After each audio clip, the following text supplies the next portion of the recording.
Good morning and welcome to the JMCSS podcast for the district. I'm Greg Hammond, Chief of Public Information for Jackson-Madison County Schools. Today, we're visiting with Dr. Marlon King, Superintendent of Jackson-Madison County Schools. The superintendent is tasked with directing and overseeing our 26 schools, 13,000 students, and nearly 2,000 employees. We've got a lot to talk about. But first, a quick reminder for the district, the JMCSS podcast is a production of the Jackson-Madison County Schools System in partnership with Forever Communications.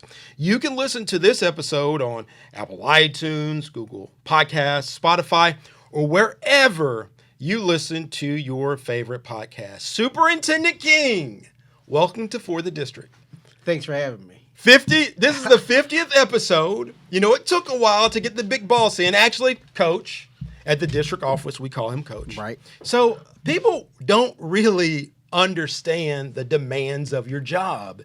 If you could kind of just take folks, this is a podcast, right, take folks behind the veil a little bit. I mean, explain it to a fifth grader, the demands of your job. It is a large job. Reading the introduction, 26 schools, nearly 13,000 students, 2,000 employees. So one of the things that I think it was almost like scripture that like you have to be all things to all people all the time. And so in this role, that's kind of how I feel. Like you have to be all things to all people all the time.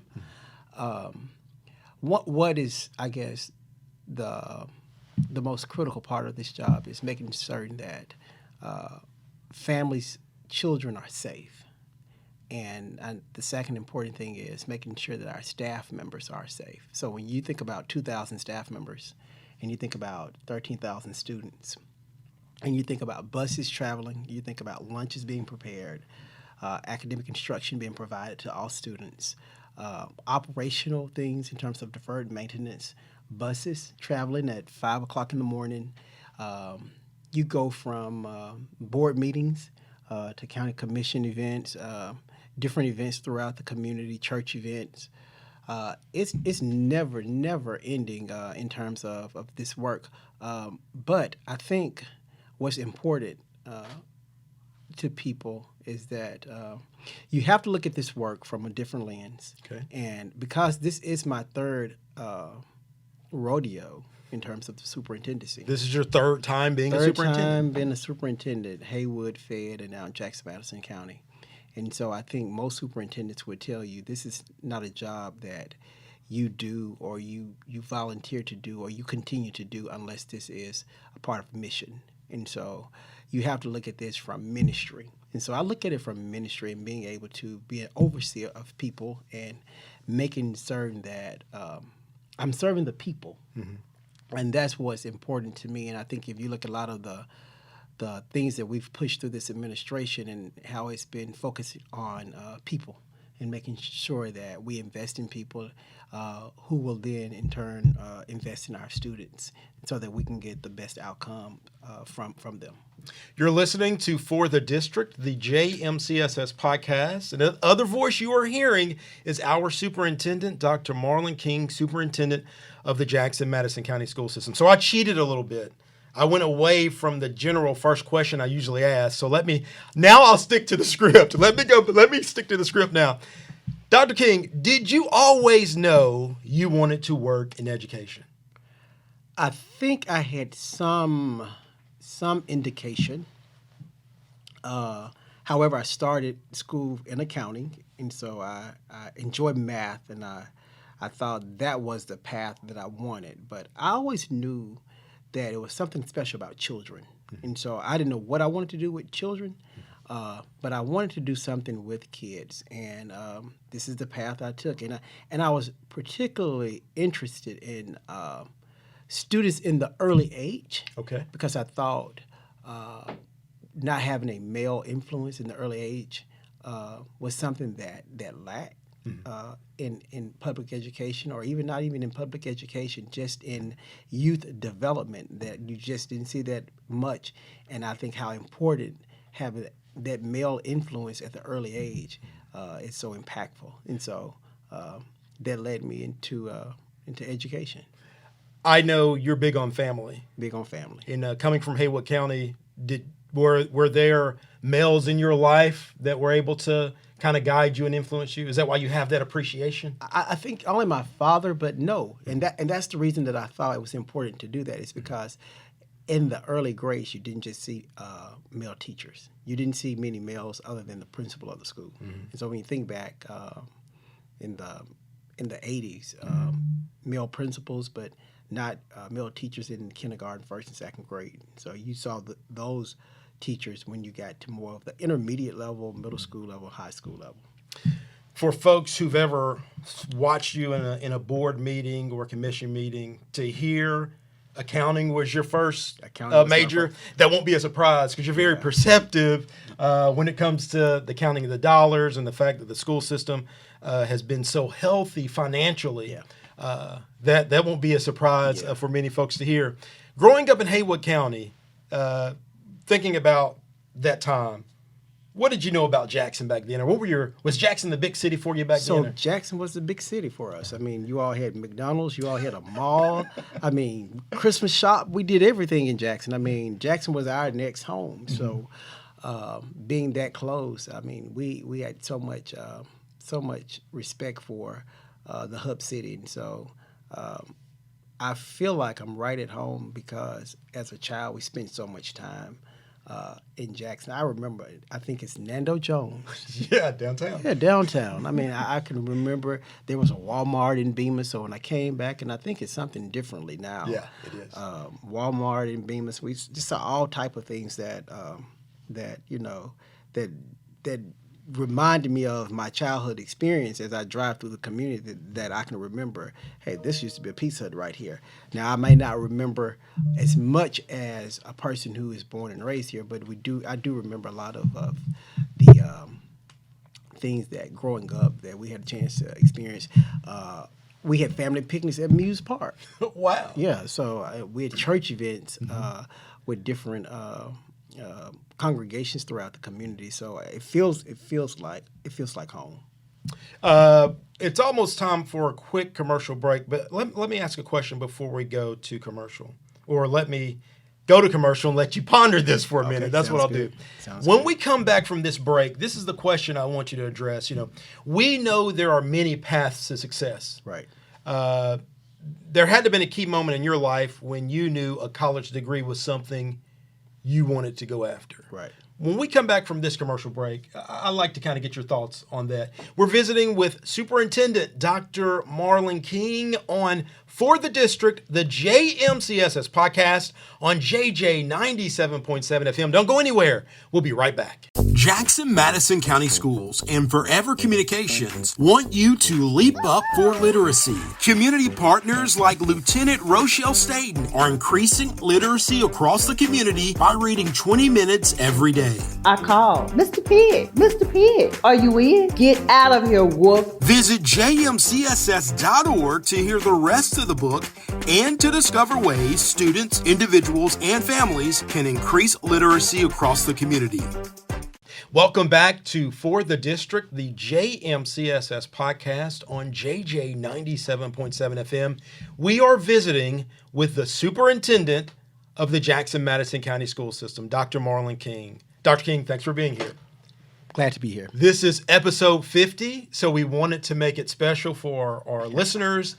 We missed a couple of Sundays with the snow, so they put up with us through a few reruns, but we have something fresh for them, and I can't think of any better way to come back with episode 50 and the superintendent. So before the break, Dr. King, I was asking you, we know there are many paths to success in life, but there had to be, I'm guessing, a key moment in your life when you knew college and a college degree was something you wanted to pursue. Right. Can you tell us about that? Right. I think it's important to have some type of trade or some type of degree if you want to be able to contribute to society.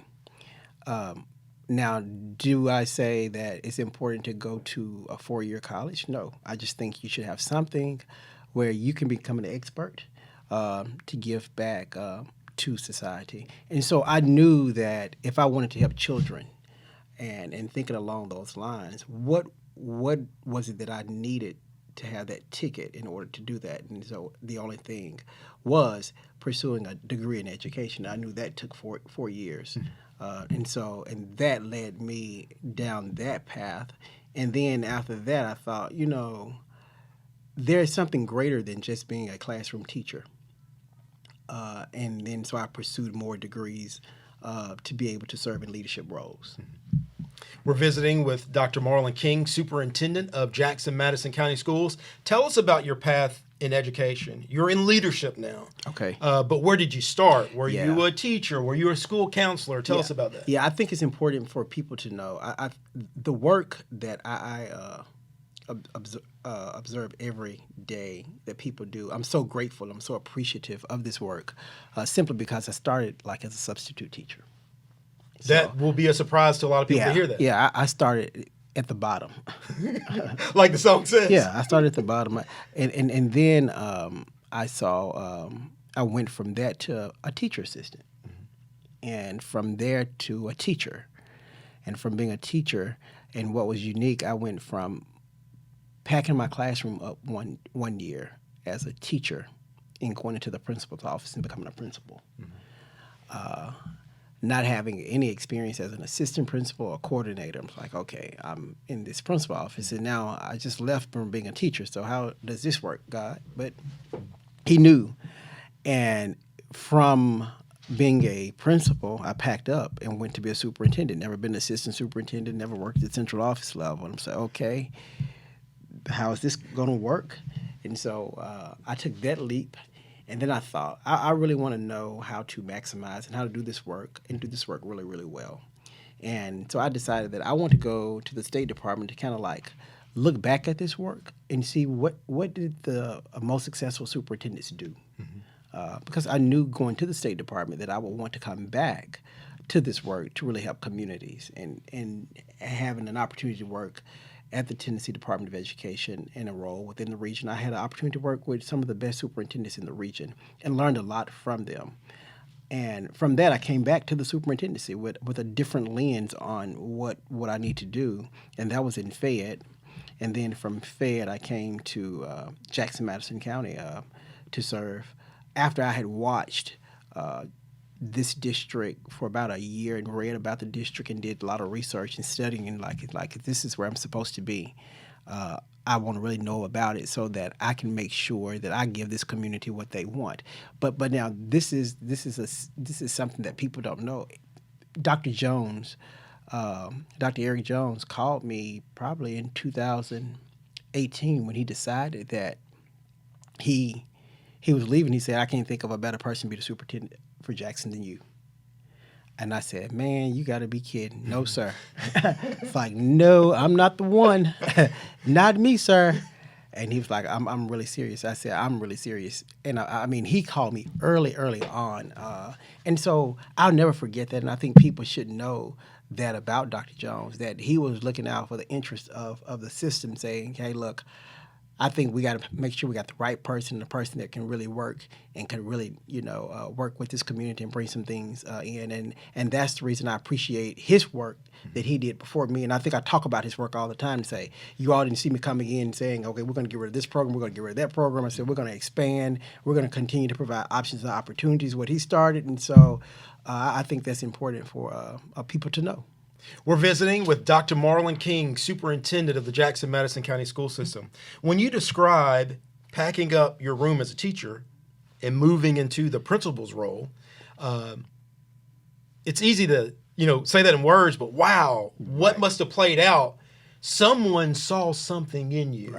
Right. As just kind of advice, what were you doing right? Or what did people see in you in that time?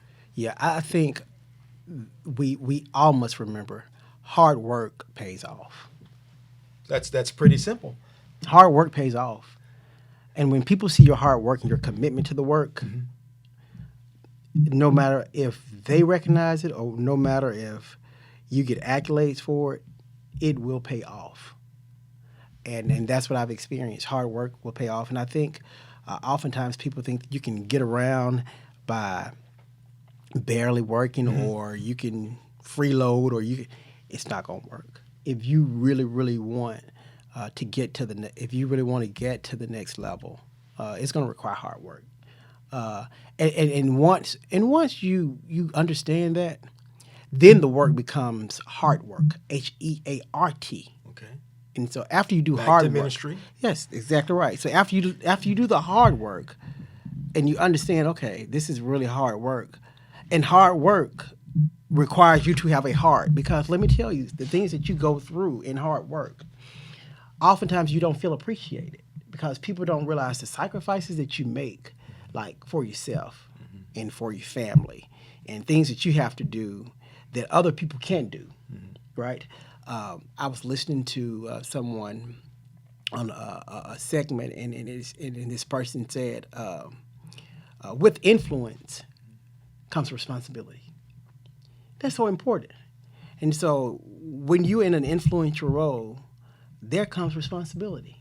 And with that responsibility, that means that there are some things that I can't do that everybody else can do, because I have a responsibility because of my influence.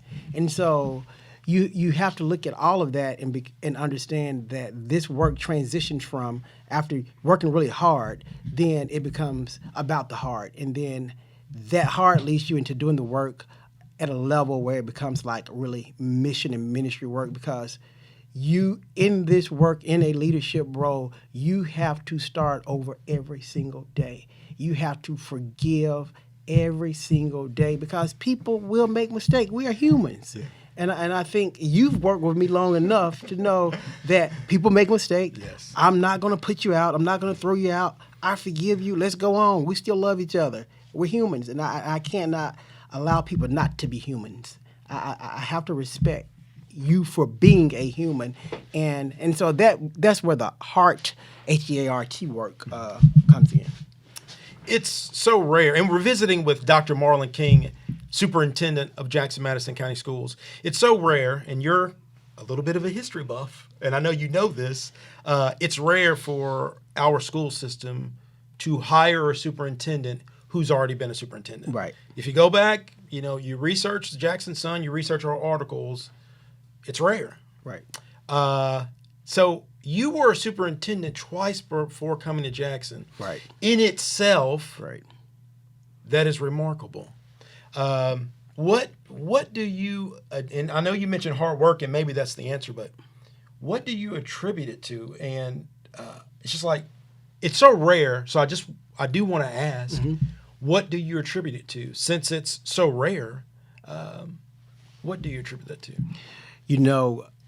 In doing this work, and I guess it goes back to hard work also, but I think one of the things that I would say is my track record in working with communities to make sure that we maximize outcomes for students. When I served in Haywood County, we became level 5 in terms of growth. Fayette County became level 5. And in a couple of years, we became level 5 in Jackson-Madison County Schools System.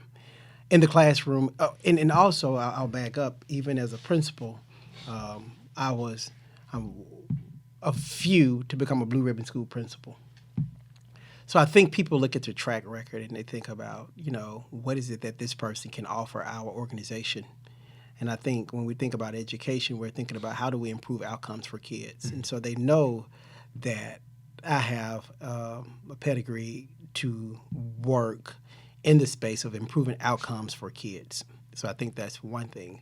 But also I think what's important is being able to build teams and teams within teams that have already, people who have already been in the organization, and you're building that team. So if you notice that even in many of my systems that I work with, I tell you, if you are really a real coach, you take the players that are already there. I don't have to bring my 5 starters from somewhere else to come with me to make the organization great. I think we can make the organization great with people right here in the organization. So I begin to scan and do research when I work with organizations to kind of see who are already the superstars within the organization, and we just shift the team because those people bring context to the table that I don't have, which allows us to avoid gaps in understanding on definitely the culture and just kind of definitely the lay of what happens in the organization and the community. And I know people are probably thinking about Coach Prime right now. Coach Prime brought all new players in. Dr. King didn't do that. No, I don't. If you are a real coach, and people are bringing you in because of your specialty, you take what's there. And you, research will show you in education, and particularly in education, research will show you that kids need stability. Okay. So they need to see people who they've always seen all the time. I come in, I bring a team of people in here with me. Then what happens when I leave? What happens with that team? That team goes also with me. And so one of the things that I learned early in this work is that stability is so important for kids. And in order to have stability, working with people who are already there, 9 times out of 10, those people are from that community, and they will remain there. And that's what I want. I don't want to come in and bring a team and we save the day. I want to come in and work with a team, we save the day, and then when it's time for me to transition, that team remains and continue to save the day for people, because that's what the real work is all about. It was so well received when Dr. Vivian Williams was named a superintendent, when Dr. Ricky Catlett was brought back into Madison County.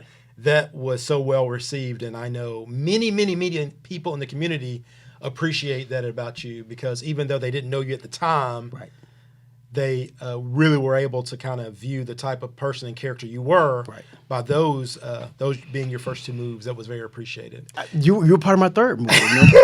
Don't leave that out. Do you remember that tweet? Yes. Was it a tweet? Yeah, it was a tweet. I think it was a tweet message. It's still in my phone to this day that I can look at it. I would not, it's something about that tweet I would not delete. But I think I got it in my message, and it's at the very top, Greg Hammond. I got it right here. So, I reached out to you and said, I want to talk to you. And I don't know if you thought, the date on this tweet is... I thought maybe he meant a part-time thing, classroom, district office. But after we spoke, it was very clear that you had a real vision for communications for our district. April 12th, 2020. Do you see this? I see that. It says, hey, Mr. Hammond, I've watched you for years. Happy to know that you're in the district. I really would like to chat with you around some ideas that I think you probably could help me navigate. Could you text me your number when you're available? Happy Easter. So that was Easter. It was a Sunday. I remember texting you April 20th, thinking about, all right, this team I got to put together, but I want to put the team of people who are currently in the district. I don't have to bring a communications person or a public information person with me. I can take people who are already right here, who are products of this school system, and we can continue to capitalize on what the previous administrations had already put in place to take us to the next level. And I think that's why we have been able to achieve so many things at such a fast rate, is because we have people with a historical context, but also we didn't wipe out things that were put in place. I appreciate every administration that has gone on before me, and I learned to do that going from district to district, because superintendents putting things in place for certain reasons. So you have to understand what happened. So from each administration, going back to Mr. McMillan to Mr. Weaver, You're going back Dr. now. Zambito, Dr. Ruffin, Dr. Jones, Mr. White. All these people put things in place. And I can even go back even further than that with Dr. Danley and Beeson, and I think we got Walker. So we got all these superintendents He's a that history put buff, these folks. In place that I cannot come in and discredit, And so what I wanted to do was I wanted to have people around me who had that historical context and knowledge to say, hey, this is why we did this and this is why we did that. And so for that, we've been able to really create a culture within our own community. And now we all have a collective effort around the public school system, which is amazing. And I'm enjoying every bit of it. You brought a phrase to Madison County, winning. Right. And that's what we're going to talk about after this commercial break. Lots to celebrate in the Jackson-Madison County School System among our students, our teachers, our employees. Now in the 4th year of Dr. Marlon King superintendency here in Jackson-Madison County Schools. You're listening to For the District. It's the podcast for the Jackson-Madison County School System right here on JJ 97.7 FM. Don't go anywhere. We'll be right back. Jackson-Madison County Schools and Forever Communications want you to leap up for literacy. Community partners like Miss Tennessee volunteer Jada Brown are increasing literacy across the community by reading 20 minutes every day. I am reading The Very Hungry Caterpillar by Eric Carle. Visit jmcss.org to hear the rest of the book and to discover ways students, individuals, and families can increase literacy across the community. Welcome back to For the District, the JMCSS podcast on JJ 97.7 FM. This is episode 50, and I couldn't think of a better way to celebrate our 50th episode than to invite the superintendent of the Jackson-Madison County School System in studio with us right now is Dr. Marlon King. Dr. King, thank you so much for your time this morning. Thanks for having me. Really appreciate it. You brought this phrase in, winning. Absolutely. Before we got to really meet you, 4 years ago, you were hashtagging winning. Right. And it was like, wow, you know what? Man, Coach, I guess we are winning. Yeah. You reminded us that we should feel good about, proud even, of the work we're doing now and the work we have been doing. Talk about that phrase for a minute, winning, and why is it so important to teach your players, your employees, Right. that confidence and that winning mentality. Right. So the book of The Art of War, and I can talk about that book. It's really a good book, a long book, but I think a lot of the concepts out of that book are so important. And so the whole notion around winning was, it's a piece in the book that talked about kind of what was happening in there. But I won't even get into the book. I'll get into this winning part. Because I had seen so much of the great work that had already begun in the school system, but it had not been shared. And what I also noticed that we don't do the best job in public education is sharing our stories and sharing our success stories. I think oftentimes we are either too busy to talk about it, or we're embarrassed to talk about it because we think people might assume that we are giving a flowery message, and so we just leave it alone. So I thought, we're going to come up with one word, and that is, and I think if we put this in the hearts of people, then they'll understand it, and then they will begin, when they are not doing it, they will begin to behave as though they are. And so I said, winning. That's no matter what. What we do, all we do is win all the time. And I began to just push that out. And from that, we started seeing better results on all levels. We started seeing more programs. We started seeing things that we hadn't seen before. And so the winning went from, you see us winning, now choose us. And so that's how the choose us tagged along with the winning part, is the fact that so much has happened that has not been celebrated that should be celebrated. And the things that we're doing now that we're celebrating, and things that we're seeing now that we're celebrating, which are wins. But the win is a collective win. It's not just a school system win. It's a community win, because everyone that I come across in the community are excited about what we're doing in the public school system, and they want to be a part of it, and they're cheering. And I even have private school friends who choose private school but are cheering for public schools. And so when you have a community where the private schools are saying, "Good job, we like what we're seeing," it's a collective effort at this point. So that's where winning comes from. We'll continue to win.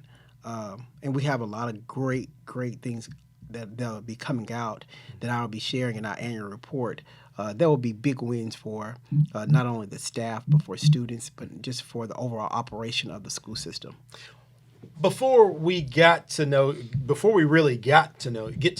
you, go back 4 years ago. Okay. We're reading newspaper articles. Okay. Okay. You're going through the interview process. Right. So we're reading these articles, and there's language in these articles and in the conversation where it was apparent to us that he's going to move in. Not only is he going to work in the school system, his son is going to be a student in our school system. Right. So there were all these milestones, Right. Or breadcrumbs, if you will, to allow the community to really get to know the kind of person you are. Right. Why was it important for you to have your own child in the school system in an era where choice is so popular? Right. I think that if you're going to be a part of an organization, and that means that it's something about that organization that you believe in. Mm-hmm. You believe in the people, because people make up the organization. Mm-hmm. You believe in that community. And I believed in this community, and I believed in the people that my wife and I felt comfortable that our son could be a part of this community and part of the school system with all of the other Jackson-Madison County school kids. Mm-hmm. And for that, we felt like we owe that to the community. That was something that we owe, that if I am going to work in an organization and being paid with public tax dollars, that my son, I should feel comfortable enough about leading the organization and making sure that the organization is successful, that my son should be able to participate. And so that means that I believe in the organization, but not only that, the vision that I have for the organization, I knew that we would do great things and we will continue to do great things. So I was most comfortable with saying, hey, let's go to school, even to this point that when we were in the pandemic, we launched our cyber school. And I'm telling you, we didn't know what we were doing. And I think most people in the nation didn't know, but I wanted the cyber school experience to be a great experience, and I wanted it to be something that lasted beyond the pandemic. As to the reason we put our child in cyber school, so that I could experience what families were experiencing with it. And did we experience a lot of difficulty? Absolutely. Mm-hmm. But because I was able to see that on the front, I was able to make certain that we put remedies in place to say, hey, look, let's change this. And I want the cyber school to be different. I think that cyber school is more of a homeschool. Our virtual school is more of a home. Mm-hmm. But what I found that homeschool kids miss is that socialization. Mm-hmm. And so that's when I came back and said, our cyber school must have some type of socialization experience for these kids. Mm-hmm. These kids need to be participating in games. They need to be around other kids. They don't have to be around them all day and every day, but there need to be some opportunity for kids to socialize and interact, because we live in a social society. Yes. And so when they leave school, they need to be able to communicate with people and know how to communicate and not be awkward in a situation or feel awkward in a situation. So we experienced all of this and getting online and the LMS, the learning management system, and all of this. And so I got a chance to see firsthand. And it goes back to, I believed in the system. Mm-hmm. I believed that we would do well. And so I was comfortable sacrificing my child to be a part of what we call building the plane as we fly it. Right. And we look at Jackson now, and we're excited about that program. Jackson Academic STEAM Academy is a cyber school he's referencing. So many opportunities for students now at that school, in addition to the unique partnership that was built out with Union University. It's unheard of. So you talk about you talk about the fact that Jackson-Madison County Schools System now has partnerships with every college and university in Madison County. You mentioned Union, Lane College, Jackson State Community College, University of Memphis Lambeth Campus, Tennessee College of Applied Technology, Jackson State, the list goes on and on. There's so many wins in our district right now, and I appreciate the fact that you're teaching our schools and our leaders to share that message. Right. And to continue to work as we celebrate. That's right. I've really appreciated that. We've made tremendous progress in a number of areas. While we yet have a ways to go, we've made tremendous progress. whether it's academics, whether it's personnel, whether it's capital improvements. Of course, I have a list, and I could shoot some things at you, but things that come to your mind when you think about the progress we've made. Right. So I'll go in three buckets. I want to do students, staff, and then I'll do something on the operation side. So let's talk about with students. I mean, when we think about having an elementary basketball program, and we've added more middle school programs in terms of softball and baseball, just giving kids an opportunity to be engaged, having a system-wide arts theater program, system-wide theater production, where kids all over the system could participate, just adding more program, robotics, innovation, all these things for students.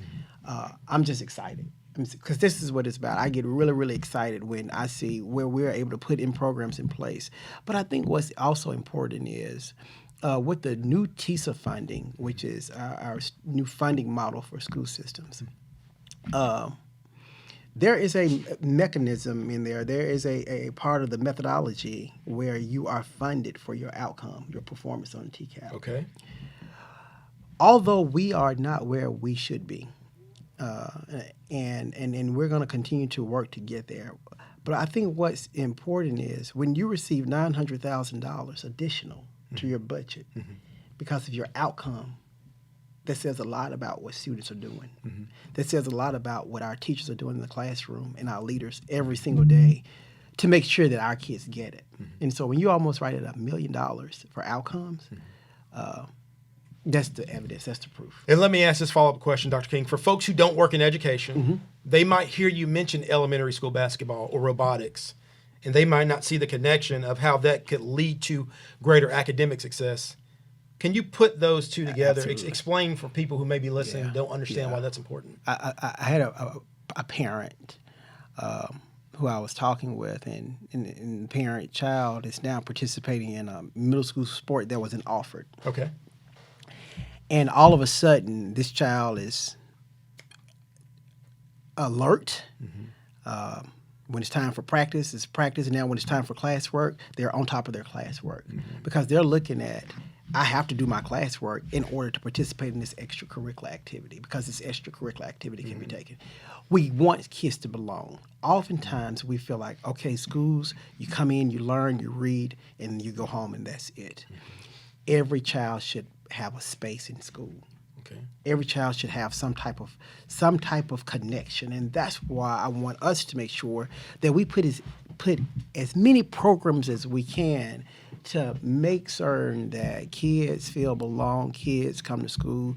And my thing is, let's make school cool. We want to make school cool. It should be fun. And so I think when kids have those extracurricular opportunities, like robotics team, I mean, you think about being on a robotics team, what does that do for you in terms of you wanting to learn? Because now there's a connection. There is some type of connection from what you're learning to what you're participating in terms of your extracurricular activity. So that's why it's so important to offer these alternative programs for students within our district all across the board. Well, as a parent of a 5th grade boy, I appreciate the fact that you added elementary school basketball. Oh, yeah. And it's impacting his academics because he knows if I don't make the grade, I can't play. That's right. And for a 5th grader to get that, that's so encouraging. Elementary soccer is coming next. And so we're excited about that. We're going to try to do as much as we possibly can. Is that breaking news? That's going to be breaking news soon. It is now. I guess it's breaking now. But yeah, elementary soccer for boys and girls, just not for just boys, but for boys and girls. We want to provide as many programs for our students because that's what this is about. We owe it to them. And again, when students were the ones who brought that $900,000, students. And so I got another initiative that I will not share right now, but it is for students. But I'm excited about it, and it's one where students will be more exposed to different activities where it's learning opportunities for kids to participate in. But I think exposure is so much and so important, and so I'll be talking about that in the coming weeks. You talked about academic gains and extracurricular gains with students. Yeah, staff. I look at our staff investment. When you go from being 107 in terms of salary ranking, and to you're probably now number 40 within the amount of time we've done, it's amazing. And can you repeat that, Dr. King, so it sinks in? 107. We were ranked in the state 107 in teacher pay, Yeah. and now we're in the top 50 in the top, 40s. Yeah, we're in the top 50s. So that says a lot about our investment, because one of the things we want to do, we got to invest in people. And so not only that, not investing in our teachers, but we've invested in our bus drivers, our cafeteria workers. Across the board, we've made huge investments in employees. But one of the things that I think so important is my other investment was our healthcare initiative, We Care, where I want people to be healthy. I can pay you thousands and thousands of dollars, but if you are not healthy, you can't help my children.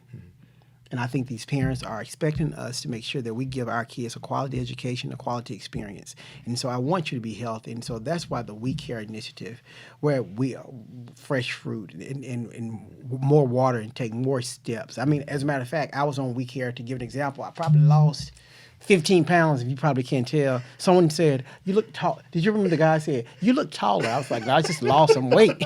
And I looked smaller and trim because I've lost weight, so I'm going to look taller. But the We Care initiative, I want to be a part of it, and so I've been running, I've been working out, been toning up, lifting weights, eating differently, drinking water, all of that good stuff. Meditating is a part of it.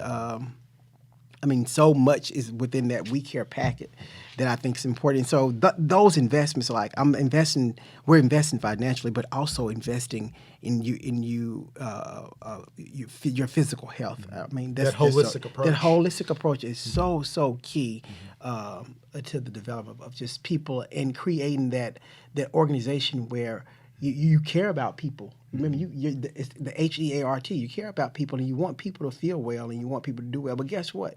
When they're healthy and when they feel well, guess what's going to happen to kids?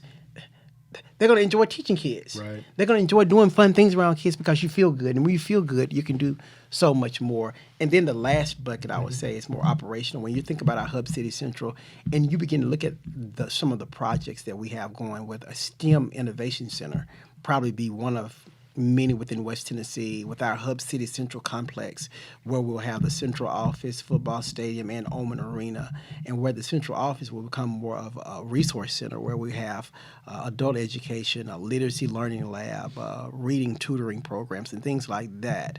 And then we got Pope Elementary, which is historic. So when you think about all of these projects that we have that are going on all at the same time, and I wouldn't recommend that for any superintendent to do three major capital projects at one time. But when you in year 13 as a superintendent, it's easier to navigate.